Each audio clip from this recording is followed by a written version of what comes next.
Hello guys. Welcome to my channel Prakash pharmacy. Prakash pharmacy में आपका स्वागत है। आज हम बताएंगे आपको ट्रेडमार्क क्या है और ट्रेडमार्क में S M T M R या सी का मतलब क्या होता है। तो चलिए सबसे पहले जानते हैं कि ट्रेडमार्क क्या है।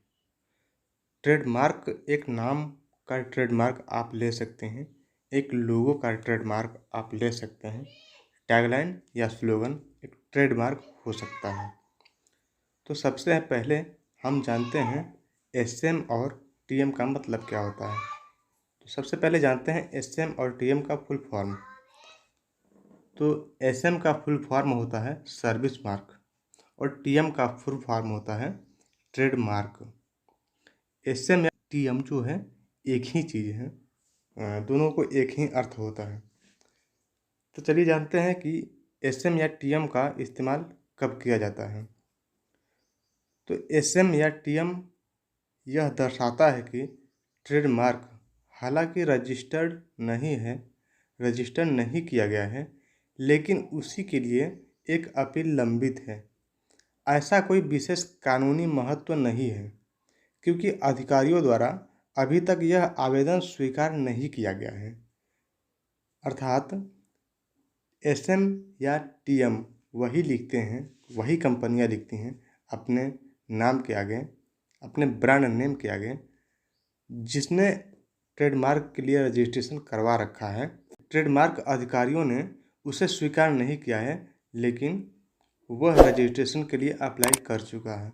अर्थात कहने का मतलब ये होता है कि कंपनी ये बताना चाहती है अपने ग्राहकों को कि हमने ट्रेडमार्क रजिस्ट्रेशन के लिए अप्लाई कर लिया है, लेकिन अभी हमारा रजिस्ट्रेशन कंप्लीट नहीं हुआ है। कभी कभी आप देखे होंगे टी एम या एस एम के जगह पे आप स्टार मार्का भी देखे होंगे। तो कंपनियां कभी कभी स्टार मार्का लगा देती हैं। इसका भी सेम वही मतलब होता है कि उन्होंने रजिस्ट्रेशन के लिए अप्लाई किया है, लेकिन अभी रजिस्ट्रेशन स्वीकार नहीं किया गया है ट्रेडमार्क अधिकारियों के द्वारा। और स्टार जो है एक भरोसा और सुदृढ़ संकल्प का एक प्रतीक होता है, जो यह दर्शाता है कि ट्रस्ट करो। अर्थात कंपनियां ये बताना चाहती हैं कि हमारे ब्रांड पे ट्रस्ट करो, हम अच्छा ब्रांड दे रहे हैं। चलिए अब जानते हैं आर का मतलब क्या होता है। आर अक्सर आपने किसी भी ब्रांडेड नेम के आगे, ब्रांडेड कंपनियों के नाम के आगे गोला सा सर्कल के बीच में एक छोटा सा आर लिखा हुआ आपने देखा होगा। उसका मतलब क्या होता है?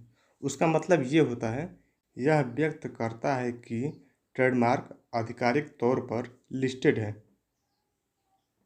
कि किसी तीसरे व्यक्ति द्वारा किसी भी तरह की उस नाम का या उस सिंबल को इस्तेमाल करना कानून द्वारा दंडनीय होगा। यह ट्रेडमार्क के मालिक को इस तरह से सुरक्षित करता है कि तीसरे व्यक्ति को उल्लंघन के लिए मुकदमा करने पर वह सभी बचत को पुनः प्राप्त करने की शक्ति रखता है जो खो गए हैं। अर्थात आर सिंबल ये व्यक्त करता है कि ये कंपनी रजिस्टर्ड है। सबसे पहले तो ये ट्रेडमार्क रजिस्टर्ड है, उसके बाद उस कंपनी को ये अथॉरिटी मिल चुकी है कि उस कंपनी को कोई भी कॉपी करता है, अर्थात उसी नाम से, उसी ब्रांड नेम से या उसी कंपनी नाम से कोई अपना कोई भी वस्तु मार्केट में लाता है बेचने के लिए, तो उस पर जो रजिस्टर्ड कंपनी है उस पर वो अपना एक दावा दायर करती है कि इस कंपनी को आप नहीं बेच सकते हैं, और एक उसमें एक मुकदमा होता है जिससे कि आपको उसकी भरपाई करनी पड़ती है। अगर कंपनी ये कहती है कि हमारा इसके वजह से बहुत ज़्यादा लॉस हुआ है या इतना हमारा नुकसान हुआ है, तो उस नुकसान की भरपाई के लिए आप जिम्मेदार होंगे और आपको सारी भरपाई करनी पड़ेगी। अब जानते हैं सी सिंबल का मतलब क्या होता है। तो सी सिंबल का फुल फॉर्म कॉपीराइट ही होता है, अर्थात कॉपीराइटेड कोई भी चीज़।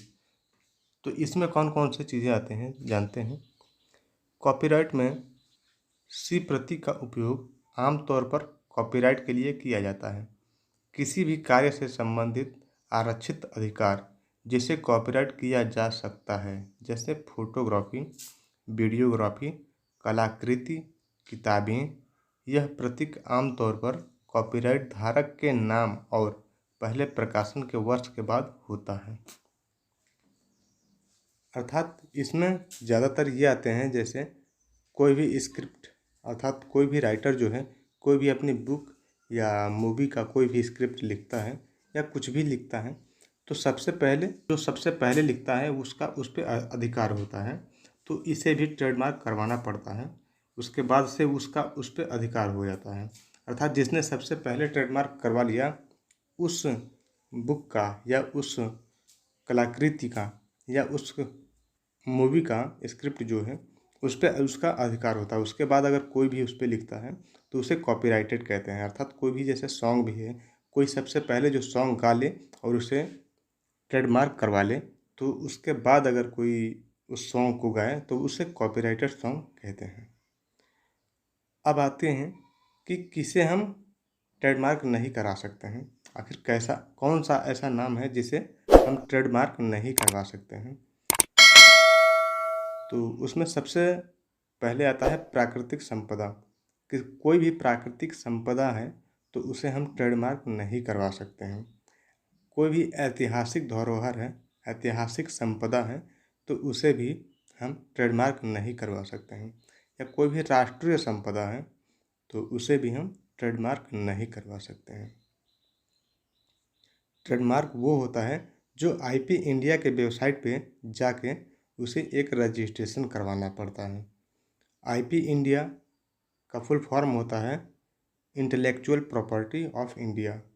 अर्थात कुछ नियम ऐसे बनाए गए हैं जिस पे हर किसी का एक कानूनी अधिकार हो, उसे आईपी इंडिया या इंटेलेक्चुअल प्रॉपर्टी कहते हैं।